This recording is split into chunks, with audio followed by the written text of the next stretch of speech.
best represents the interests of people in trouble? In lieu of government, we've gotten used to non-profit organizations coming up with projects, raising funds, and doing their best to help. There are some problems with that system, as we'll see today, but what are the alternatives? If government officials are intimidated by big donors and developers, and non-profits typically go to those same big donors for gifts, who's left to turn to? Today's guests, a writer and an activist, agree that people in trouble are best left to do it for themselves. In fact, they're excited that tenant-based neighborhood groups seem to be on the rise in response to pressure from developers, police, and what they call the do-good nonprofit complex. Doing it for ourselves, today on the Laura Flanders Show, and later an exclusive report on an upstate New York farm that's feeding people, not the school-to-prison pipeline. All that and a few words from me on picturing austerity and the great national SickOut. Stay tuned.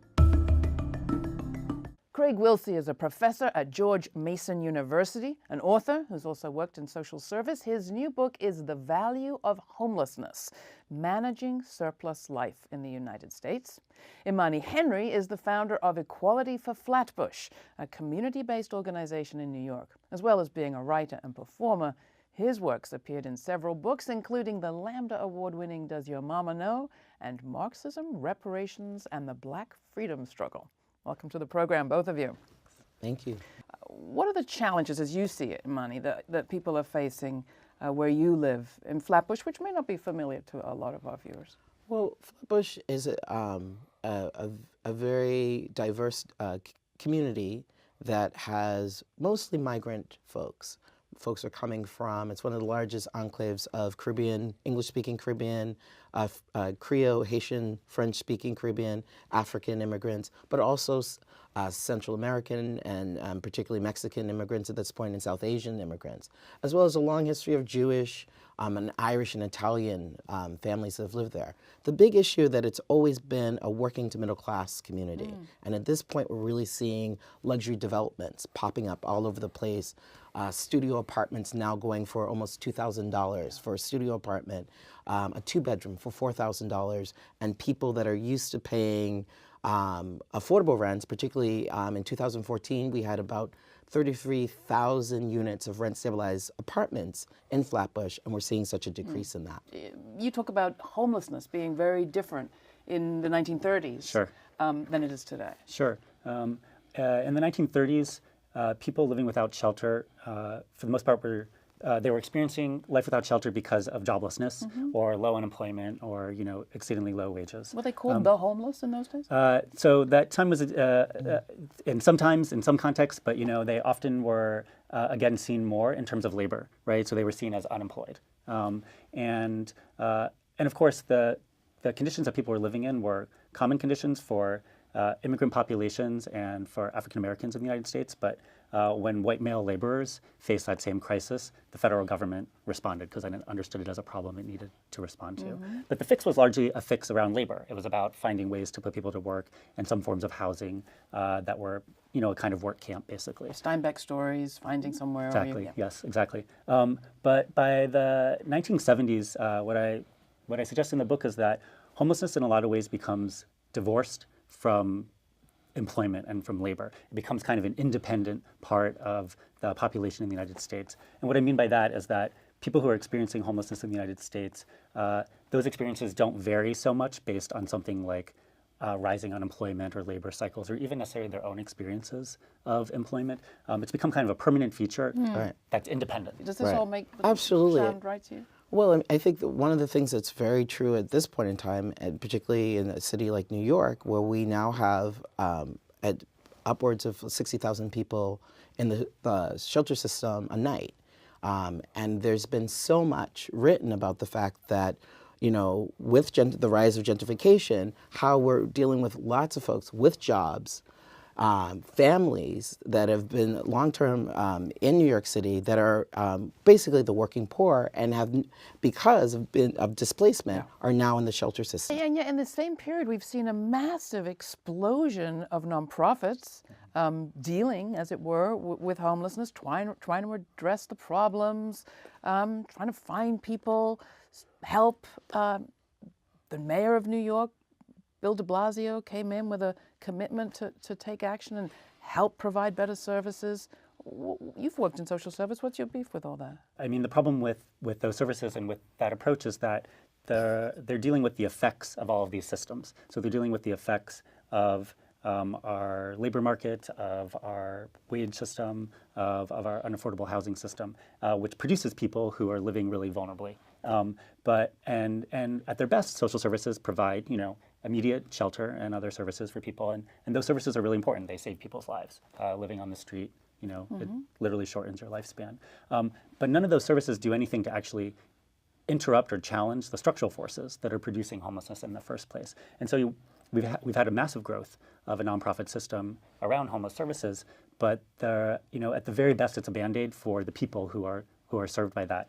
But often those services also are working in concert with the same forces that are producing displacement. Well, explain in the first how, place. because the image that we have is people trying to help and caring a lot, and we see movies of people really caring. Yes. Well, I think about, organizations I've worked for, I'm also a social worker and worked for organizations like Housing Works, for instance, that started off as the housing working group of a group like ACT UP.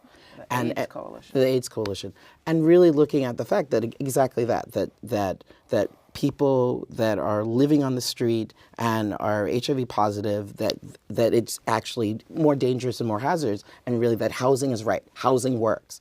And the understanding that we had to do direct action, that we had to organize. We being not people working for nonprofits. Well, actually, that the whole concept of the understanding that when I was a worker there, that we had 3 direct action days. The concept that we had to actually mobilize, that there was a movement that we're a part of. And I think that's the difference between a nonprofit, an agency that's just providing services and not involved in political organizing in our community, that it can't just be one or the other. I remember when I worked on the board for a group called New York Women Against Rape, and one of the big moments where we kind of paused to wonder what was happening, was when, if I remember correctly, this was the early 80s, the group got its first contract with the city to work actually in shelters, I think it was.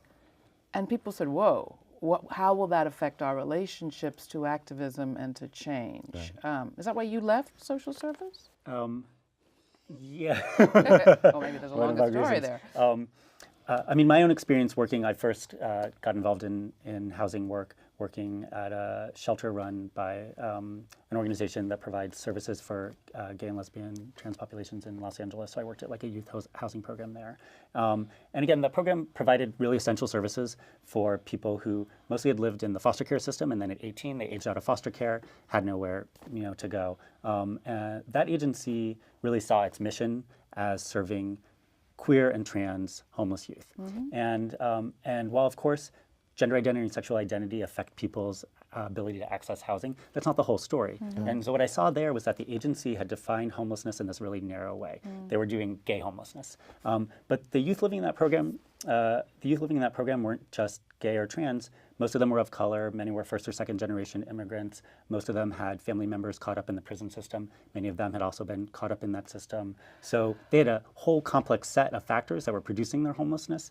You're both saying there's a value to looking at the specificity, but if it's the wrong specificity, we won't have the breadth of the coalition that we need to make change. But I don't want to lose in all of this your fundamental point in the book and your work, which is a solution needs to be found. Yeah. So pick up on any of that. Sure. So to go back to Amani's point earlier about the ways that social services have become divorced from social movements, I think this is really key, so that we have had kind of like a depoliticization of something like homelessness. So it's seen as like a personal problem that's solved through intervention at personal levels. And that obscures all of these systems that we're asking people to draw attention to. For me, the work that I'm most excited about right now is work that's making exactly the links Amani was talking about. I don't think we can't effectively challenge homelessness if we're not challenging gentrification and we're not challenging policing and incarceration. Those things are very linked. Social services, in some ways, do the soft work that our police and prison systems are doing a more violent version of, which is cleaning up streets and getting people out of the way of the expansion of tourist and consumer economies in cities. So, so there's work going on, of course, here in Brooklyn. There's a group in Los Angeles, Youth Justice Coalition, which has been doing amazing work for a long time, fighting criminalization of youth in LA, and recently has been taking on gang injunctions, which are a tool that broadly criminalize youth in neighborhoods that are undergoing gentrification. And so they're recognizing that it's a tool for displacing people. It's not just to get people into prison, but it's also to get people out of neighborhoods. Absolutely.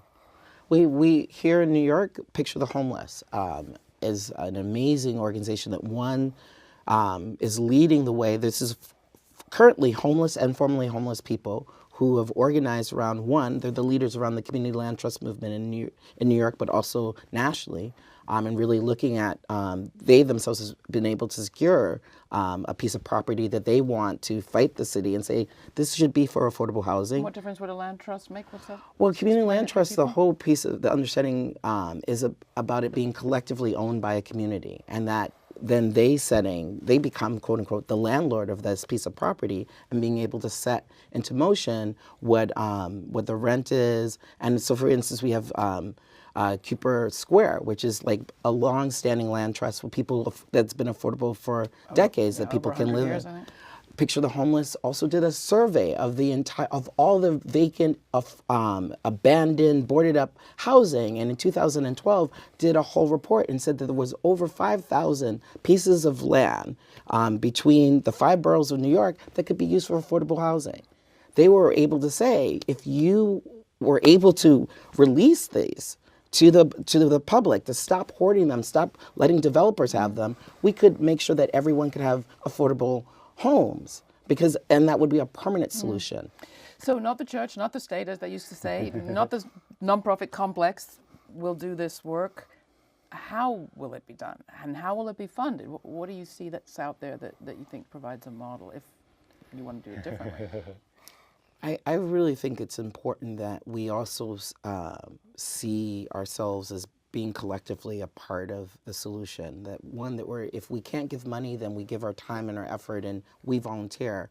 That we really know, and we talk about it all the time. We work with new residents and long-term residents. We actually don't use the word gentrifier. We use it as the folks that don't come to our meetings, they don't take our flyers, they don't show up to our marches. Those are the folks they think they're doing well. That's fine. Well, we say that we're all in this together. And we try to pull and mobilize people to say, we're fighting for our lives to stay in the city, and how can we be a part of that? And that also means giving of money, that we can't just rely on funders, that we have to do it ourselves. So we do a lot of fundraising through our community. So self-sustaining organizations. I also want to say, I think we can't throw nonprofits out the window overnight, and I'm not sure that we necessarily want to. No, obviously it's a mixed bag. But, right. Yeah. And so thinking about, I think there are good models also of nonprofit organizations that have ties to social movements, that have ties to grassroots work, and that see their mission, the nonprofits see their mission as supporting that work. So there's an organization in Washington, D.C. called the Coalition for Nonprofit Housing and Economic Development.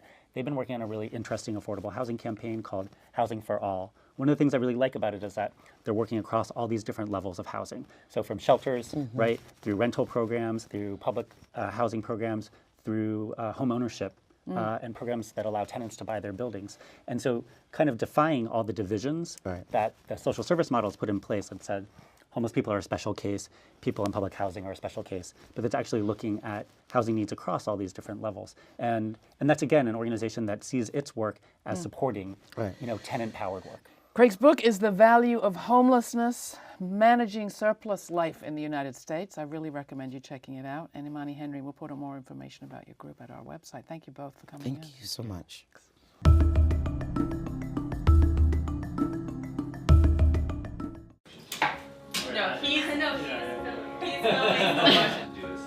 We started out as a family farm. We knew that we wanted to grow food for our neighbors.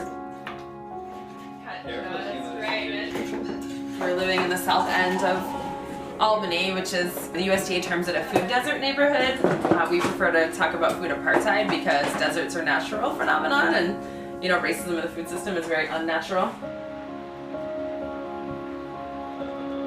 We're talking to our neighbors about it. We got a lot of encouragement to start a farm and then to do doorstep delivery in that neighborhood. So that's how it started.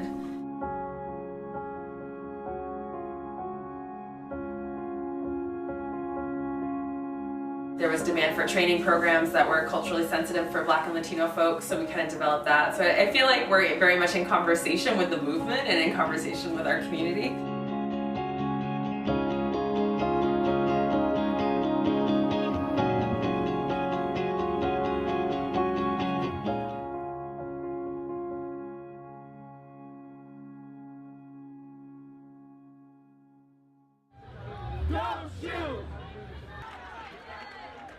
The movement for Black Lives is very much about ending police-sanctioned violence against our people, against Black and brown people. So we know about police brutality and murder, and we know about mass incarceration. That's all over the news, and it should be. It's really important. But a lot of times what falls away from the conversation is that, you know, the top 5 killers for Black and Latino people in the United States are diet-related illness. And that's not accidental. There's all these policies in place that are state-created that cause this disconnect between Black folks and good food. And similarly, over our history, our access to land has very much been influenced by U.S. policy, USDA discrimination, by violence from the Ku Klux Klan that targeted Black landowners.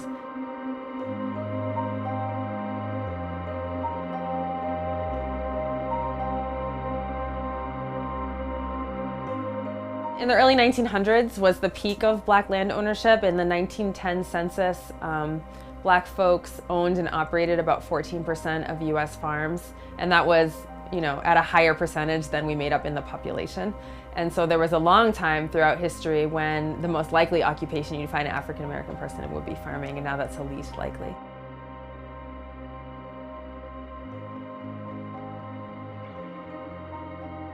Many of our people have confused the oppression that took place on land with the land itself. And so there's a lot of ancestral, almost cellular trauma that's associated with wild spaces and with land. The truth is that we do all belong to land, and we have a right, you know, to belong to land and reclaim agency in the food system, but there's a healing process that needs to happen. And part of that is knowing our history. It's not so much that we are like stepping into this white good food movement, that this has always been our movement, and that history has done its best job to alienate us from land and to tell us that we don't belong and it's not our story, but it's always been our story. And so it's been important for us to, you know, find those anecdotes and evidence of the strength of our people related to land and uplift them. You know, Fannie Lou Hamer's cooperative movement is, you know, now everyone's talking about cooperatives, but that's not new. You know, she was figuring out how to pool money to get kids into college and to buy a new tractor and to pay people's burial expenses and share land and share barns, you know, a long time ago. And maintain the plant too as you're going. Clear the whole, all the lower leaves. Well, somebody's getting in here and eating this stuff.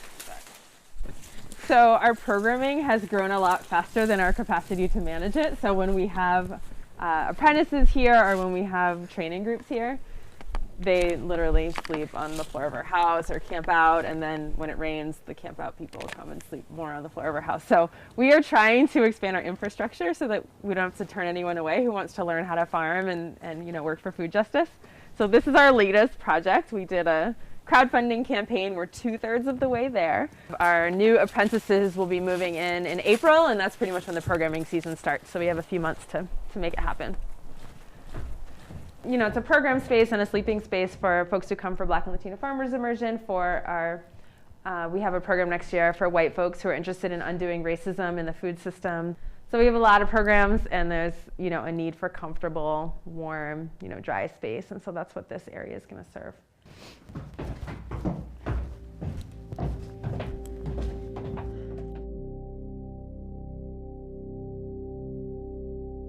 We want to be not just environmentally sustainable, but really a model of financial solvency and sustainability and justice as well. So we only do direct marketing to families. We do a farm share program where a family joins.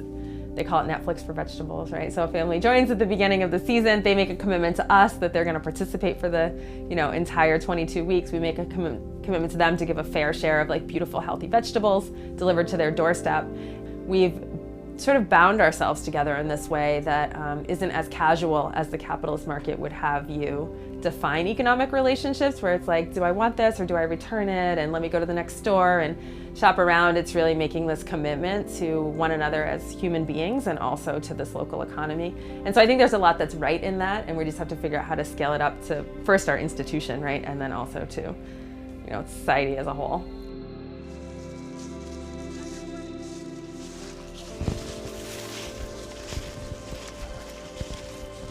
So this is the east field because it's east of the rest of the property. And we are planting cover crops in a ½ acre in this field this coming year to prepare it for vegetable production in 2017. So we just plant like buckwheat and clover and all of these plants that are alchemists that are able to take air and turn it into soil. They can take, nitrogen from the air and carbon from the air and turn it into organic matter. And that feeds and builds up the soil so that, the following year it will be ready to plant. So Wendell Berry has this amazing quote. When people ask you what you grow, tell them your main crop is the forest, which you will never harvest.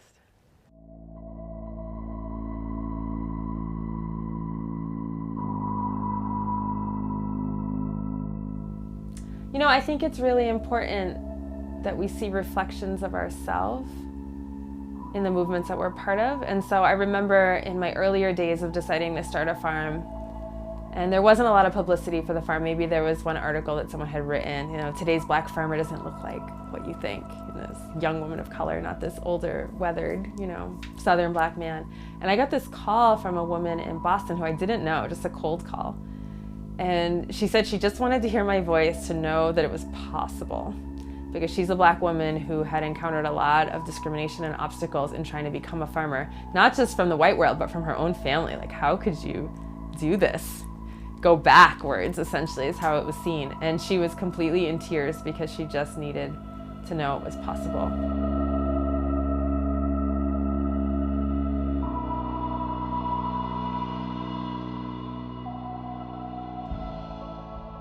I'm really influenced by my ancestors, included my adopted Hebrew ancestors. So the Talmud teaches us that, not to be overwhelmed by the grief and despair of the world, that we're not obligated to finish the work, right? But we are obligated to always take a step in the direction of completing the work.